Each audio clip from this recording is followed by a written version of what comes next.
Et si l'histoire la plus célèbre, celle que tout le monde croit connaître, cachait en fait tout autre chose? On va explorer aujourd'hui une théorie, disons, assez audacieuse, qui propose de lire les évangiles non pas comme un texte religieux, mais comme le plan codé d'un événement cosmique, la naissance d'un second soleil. Le postulat de départ est radical. L'idée, c'est qu'un événement à l'échelle du système solaire, quelque chose de si vaste qu'on peine à se le représenter, aurait été traduit, condensé, dans la biographie d'un seul homme. Alors, cette lecture nous force à tout regarder sous un angle différent. Imaginez un peu. Et si les paraboles, c'était en fait des lois physiques? Et si les miracles, c'était la description presque technique des différentes étapes de l'allumage d'une nouvelle étoile? Ok, alors concrètement, comment ça marche? Prenons le tout début du récit. Ça commence assez logiquement avec des gens qui regardent le ciel, des astronomes qui suivent un signe, une nouvelle étoile. Et là, dès le départ, le parallèle est frappant. Chaque élément du récit biblique, que ce soit l'arrivée des mages ou la naissance de ce roi, semble avoir son double cosmique. Tout décrit, en filigrane, la transformation d'une planète très lointaine. Prenons les cadeaux. D'abord, l'or. Bien plus qu'un symbole de richesse, ici, il représente la royauté. Mais la royauté solaire. C'est le signe que cette naissance est celle d'un astre, d'un nouveau roi dans le ciel. Ensuite, on a l'encens. Sa fumée qui monte, ce n'est plus juste un parfum. Non, ça devient l'image même du halo d'hydrogène, de ce nuage de gaz incandescent, la signature visuelle, spectaculaire, de l'allumage d'une étoile. Et puis, le troisième cadeau, la myrrhe. C'est une résine pour embaumer les morts, mais elle préserve aussi. Le symbole est puissant. Il faut qu'une chose meure pour qu'une autre naisse. La planète, froide et inerte, doit s'éteindre pour renaître en étoile, en source de vie et de chaleur. Bon, la naissance a été annoncée. Maintenant, on passe à la phase suivante, l'activation. D'après cette théorie, ce sont les étapes finales, un peu comme les derniers réglages d'un moteur cosmique juste avant qu'il ne démarre. Le baptême, par exemple, est vu comme une véritable séquence de lancement. Les cieux qui s'ouvrent, ce serait la barrière entre le système solaire interne et externe qui saute. La colombe qui descend, l'énergie de fusion qui s'enclenche. Et la voix venue du ciel, c'est notre Soleil, l'étoile principale, qui valide la naissance de sa compagne. Après ça, il y a les tentations. Et là, elles sont lues comme des sortes de tests de sécurité cosmique. La planète, en transformation, doit refuser de s'allumer trop tôt, de manière artificielle.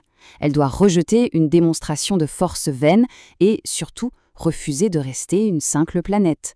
Elle doit aller au bout de sa destinée, devenir une étoile. Et c'est là que l'interprétation devient absolument fascinante. Les miracles ne sont plus vus comme des exceptions aux lois de la nature, mais plutôt comme des avant-premières, des démonstrations des nouvelles lois physiques qui régiront ce futur système à deux soleils. Ok, prenons un exemple concret. Le tout premier miracle, l'eau changée en vin. Dans cette lecture, ce n'est pas juste une jolie histoire. C'est la formule, le principe de base de toute la transformation cosmique. L'eau, c'est la matière froide, inerte. Il faut penser aux comètes, aux lunes de glace qui flottent au fin fond de notre système solaire. Le vin, lui, est chaud, énergétique, vivant. Il symbolise ce que cette matière glacée deviendra quand la lumière de la nouvelle étoile, de Neptune, viendra la toucher, la réchauffer, la métamorphoser. Un autre miracle que tout le monde connaît, la marche sur l'eau.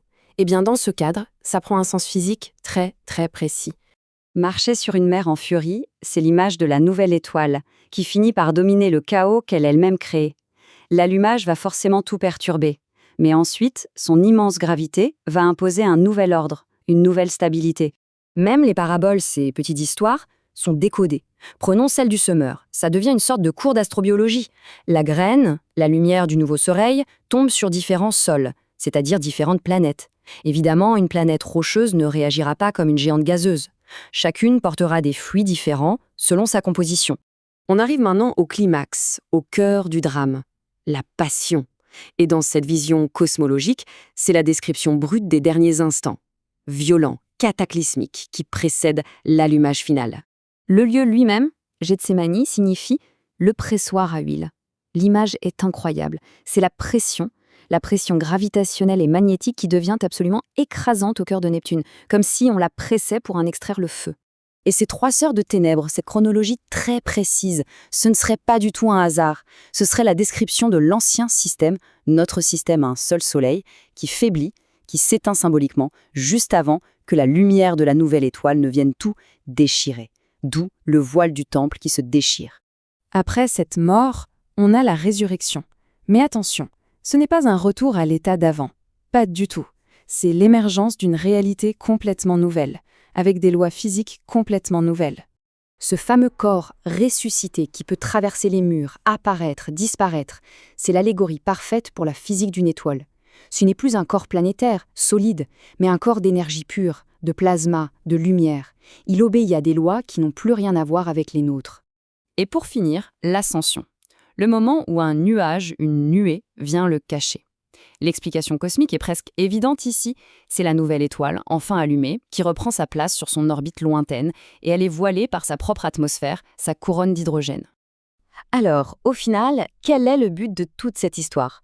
Selon cette lecture, ce serait une sorte de carte, mais pas une carte du ciel, plutôt une carte de la conscience humaine pour nous préparer à l'expérience intérieure, au choc que provoquerait cet événement extérieur majeur. Les langues de feu de la Pentecôte, ce serait la toute première vague d'énergie de cette nouvelle étoile qui nous atteint. Et tout ça, ça nous laisse avec une question vertigineuse.